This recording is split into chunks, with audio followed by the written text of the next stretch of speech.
Super important lesson today. You're going to learn your very first ukulele scale and why it's important to learn scales, okay? We're going to do this in the key of C major. Great place to start anything. And we're going to focus on really just the second, third, and fourth strings, okay? So what's a scale, first of all? A scale is a collection of notes that sound good together, all right? The reason that we usually start in the key of C is because it's the easiest key, as there are no sharps or flats. It's just the letters of the alphabet. The musical alphabet only has 7 letters, A, B, C, D, E, F, and G. All right, there's no H letter, anything beyond that, nothing like that. So because it's the C major scale, we're going to start on a C, all right? Just so happens to be that the second string on a uke, most standard tune ukes, is a C, G, C, E, A, all right? Now, before we get to the actual notes, it's important to know that G, C, E, A, the standard tuning of a regular ukulele, all those notes are in this key, which is very, very helpful, as you're going to find out later, okay? So stay tuned to the end because you're going to want to see how this actually applies critically to actually making chords and stuff like that. But we already know the notes in C major. Remember, it's just those notes starting on C. C, D, E, F, G, A, B, and then it starts again on C. So we're going to start on the C string open, okay? The next note would be a D. So the reason that we're skipping all the sharps is because these are just the notes that go in this one key. So we're going to skip that first fret. This would be a C sharp. We're going to go to a D. So C, D. All right? What comes after D? E. Just so happens the next open string is an E. So C, D, E. E doesn't have a sharp, so F is going to be the first fret on the E string. We're going to skip the F sharp. And we're going to go to G, which is the third fret on this string. So starting on the C string, open, 2, open, 1, 3. And then, okay, so what's after that? We have E, F, G here. A. A also happens to be an open string. A has a sharp that we're going to skip.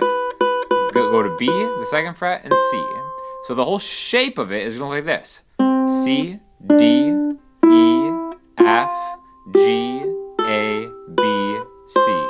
Open, 2, open, 1, 3, open, 2, 3. Okay, so those are the notes right now. It doesn't really mean anything musically. Let's put it in some context. Okay, you probably already know a C major chord. Just the third fret on that fourth string, okay? Now, just because you're only holding down one string doesn't mean you're only playing one note. We're actually playing 3 different notes. We have that open G, an open C, an open E, and then another fretted C. Okay, so it's still 3 notes, a triad. All major and minor chords are 3 notes. We call them triads, all right?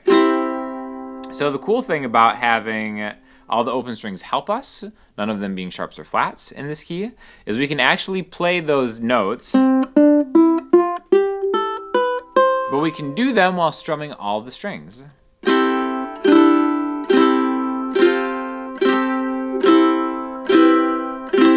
And it doesn't sound bad. It actually kind of sounds like we're making chords because we are.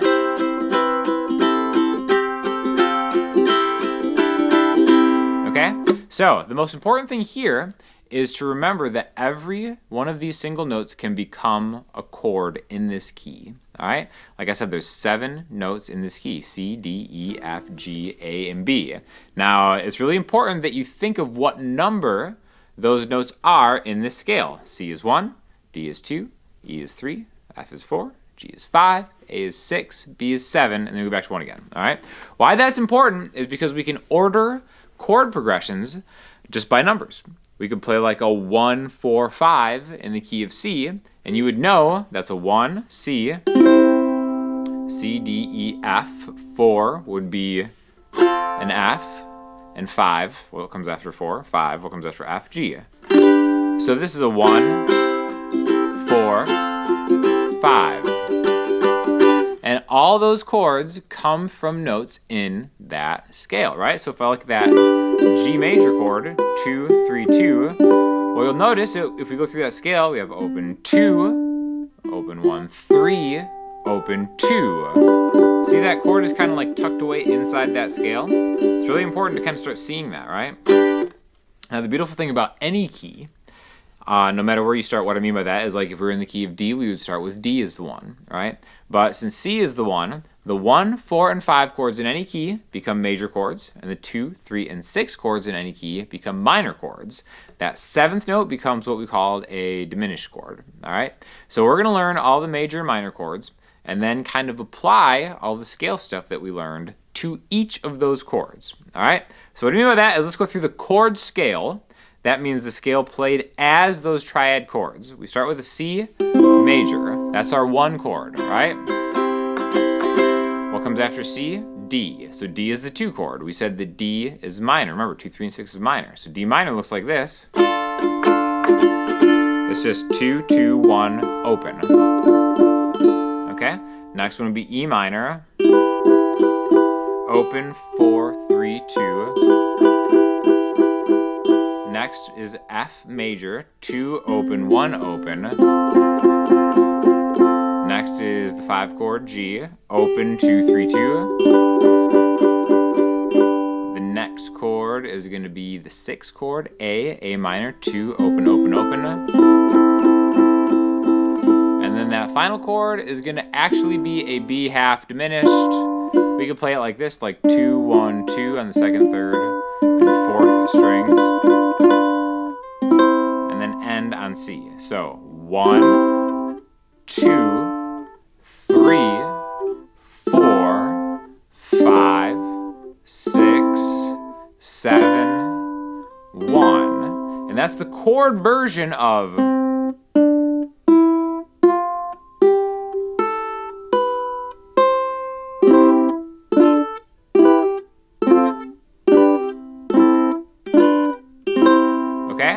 So it's really important to know this stuff because it's easy to remember chord progressions. Be like, oh, what chord progression is that? Oh, it's a 4, 6, 3, 2 in the key of C. You can figure that out just by knowing the notes and the chords that go within it.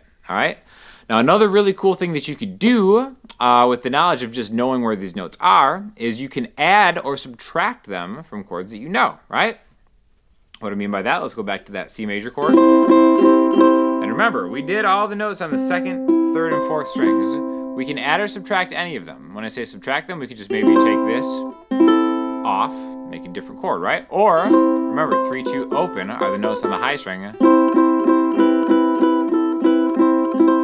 all gonna sound good, okay? So that's just taking a note away from that chord, but we can also add notes too.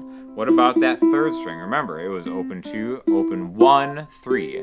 So open 1 and 3 are notes that are fair game to add to the C. In fact, we're already playing open when we play a C major chord, so maybe we want to add just the 1st fret. Then open. All right, so it's just a little thing that we can do. We're really adding an F note to a C chord. And that could have a different name. It could be like a suspended chord, something like that. I'm not going to get too caught up on the names right now. I just want to explore different sounds we can use learning this scale. Remember that other fret in this key was the 3rd fret. So maybe we could add and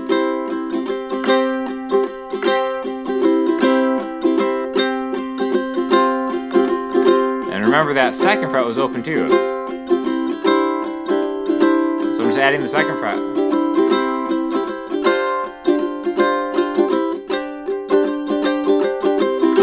So I added all those available notes to a C major chord and got a bunch of cool different sounds, right? You don't even have to think of them as different chords.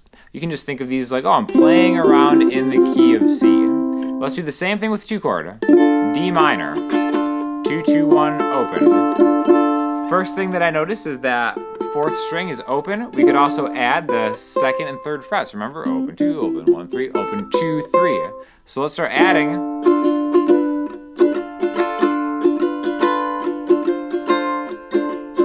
3rd fret, 2nd fret, open, right? Some cool sounds. We could take away that 1st fret.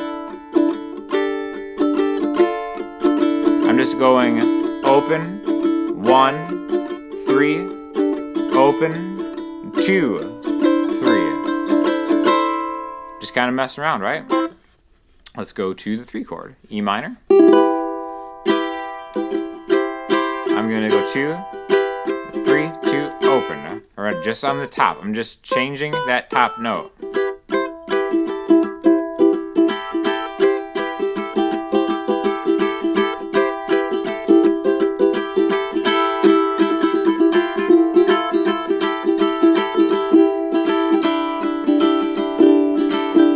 just by messing around. Go to the 4 chord, F. Again, we have an open on the high string. Now let's grab 2 and 3.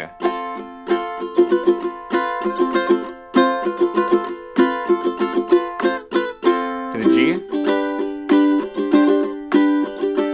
Open, 2, 3, 2. Open, 1, 3. Again, I'm kind of almost creating new chords. And again, all these chords, like I said, will have a name, but it feels like you're creating new ones just by like taking a scale and applying it and then changing chords that you already know. And then eventually you can kind of find different like melodic things that you could do with those chords and maybe make little like solos and riffs and stuff like that. And it's a lot of fun. But first you really need to just think of, it's a really easy shape to get under your fingers. Just drill it. And then if you do want to add that first string, G, A, B, open to 4. Okay, so you could start open to 4, open to, open 1, 3. But usually I found that scales when you're practicing sound good going from the lowest note to the highest note. So that's why we didn't really talk a whole lot about that first string, but definitely some cool notes that you could have here that are in the key too. So if you like this video, definitely subscribe for more and let me know what more content you'd like to see on the uke channel. And like I said, if you have any questions, leave them in the comment section, Instagram, the website. I'll talk to you all soon. Thanks a lot.